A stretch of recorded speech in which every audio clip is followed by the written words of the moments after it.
انما المؤمنون الذین اذا ذکر اللہ، اہل ایمان تو وہ ہیں جب اللہ کی یاد انہیں دلائی جاتی ہے نا، وجلت قلوبہم، ان کے دل کانپ اٹھتے ہیں، وَإِذَا تُلِيَتْ عَلَيْهِمْ آیَاتُهُ، اور جب ان کے سامنے آیات تلاوت کی جاتی ہیں، زَادَتْهُمْ ایمانا، ان کا ایمان بڑھنا شروع ہو جاتا ہے، وَعَلَىٰ رَبِّهِمْ يَتَوَكَّلُونَ، اور یہ تو سب سے مشکل چیز ہے، ہر معاملے میں وہ اللہ ہی پر توکل کرتے ہیں۔ توکل سے مراد یہ کہ اپنی ایفرٹ پٹ کرنے کے بعد یہ نہیں سمجھتے کہ جو میں چاہوں گا وہ ہوگا، بلکہ وہ کہیں گے یہ ہم نے اپنی ایفرٹ پٹ کی، اب اللہ کی مرضی۔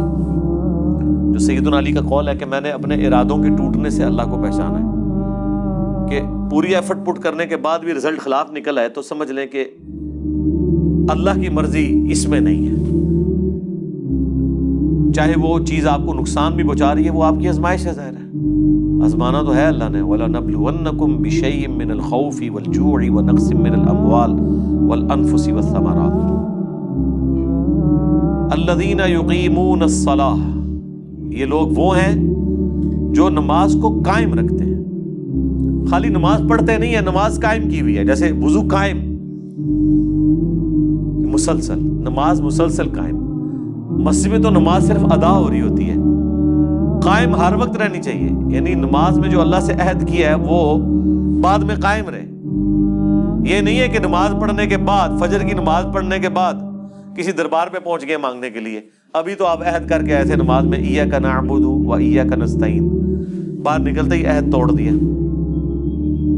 نماز میں تو آپ اللہ تعالیٰ کے ساتھ اخلاص اپنا شو کر کے آئے، اور باہر نکلتے ہی آپ نے کاروبار میں ڈنڈی مارنا شروع کر دی، حقوق العباد میں گھپلا کرنا شروع کر دیا، تو کیا پھر اس پہ عمل کیا؟ تو یہ نماز قائم کرنا یہ ہے۔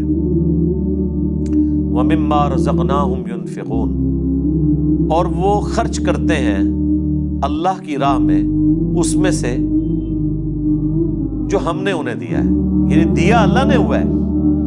اللہ اپنا دیا ہوا مال جب اسی کی راہ میں خرچ کیا جاتا ہے تو اللہ تعالیٰ خوش ہوتا ہے کہ میں نے جو اسے مال دیا تھا اس نے میری راہ میں خرچ کیا، حالانکہ یہ کوئی کمال تو نہیں ہونا چاہیے، دیے اس نے تھا، لیکن یہ اللہ تعالیٰ کی قدردانی اس لیول کی ہے کہ سورہ البقرہ میں تو اللہ نے کہا کہ یہ قرض حسنہ ہے مجھ پر، دیا اس نے ہے۔ جب آپ اس کی راہ میں خرچ کرتے ہیں تو اللہ تعالیٰ کہتا ہے جو تم نے میری راہ میں خرچ کیا یہ تم نے مجھے قرض دیا ہے، اور اس قرض کا بدلہ میں آخرت میں 700 گنا بلکہ بعض کے لیے اس سے بھی بڑھ کر لوٹاؤں گا۔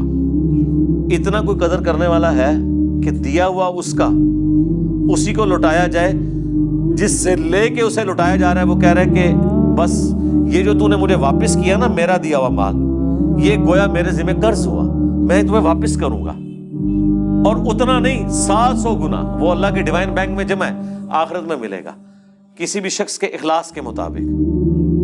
تو یہ اللہ ہی کی قدر دانی ہے، اللہ ہی اس طرح کا قدر فرمانے والا ہے۔ سبحان اللہ وبحمدہ، سبحان اللہ العظیم، عدد خلقہ ورضا نفسہ وزنۃ عرشہ ومداد کلماتہ، اولئک ہم المؤمنون حقا، ایسے لوگ پھر کٹر قسم کے مسلمان ہیں۔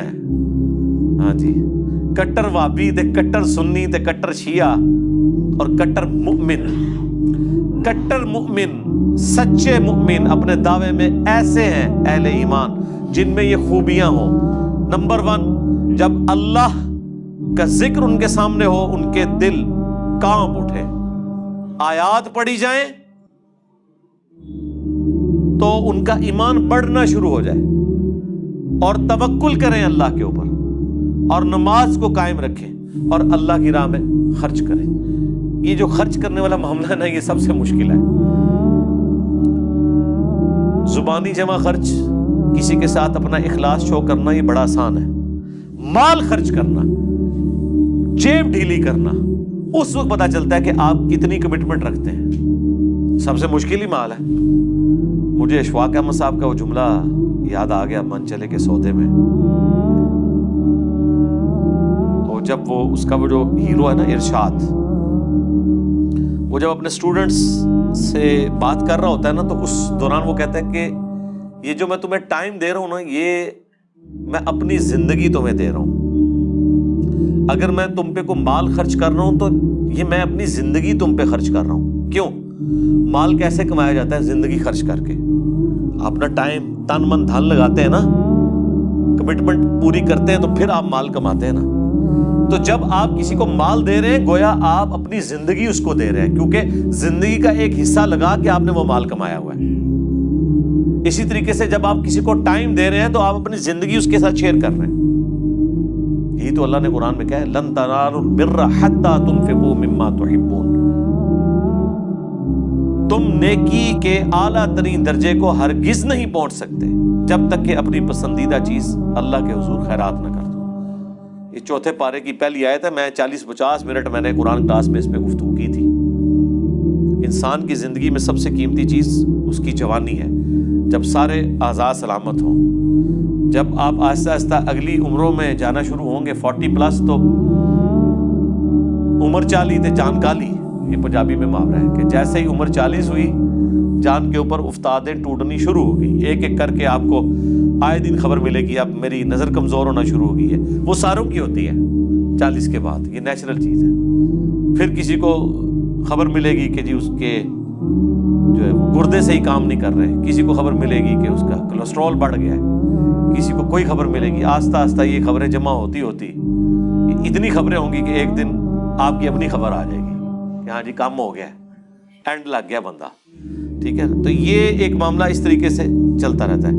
اللہ تعالیٰ فرما رہے کہ اہل ایمان کی یہ نشانی ہے کہ ان کے اندر یہ خوبیاں پائی جاتی ہیں. جو لوگ یہ خوبیوں کے حامل ہیں نا، ایمان ان کا بڑھتا ہے آیات سننے سے، اللہ کے ذکر سے کانپ اٹھتے ہیں، اپنے رب پہ توکل کرتے ہیں، نماز قائم رکھتے ہیں اور اللہ کی راہ میں خرچ کرتے ہیں. اولئک هم المؤمنون حقا، ایسے لوگ حقیقتاً جو مؤمن ہیں نا، سچے مومن وہ ہیں.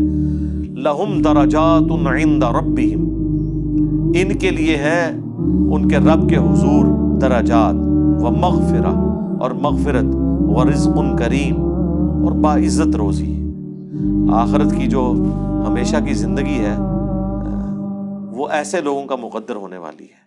اللہم اجعلنا منہم مع النبیین والصدیقین والشہداء والصالحین، آمین.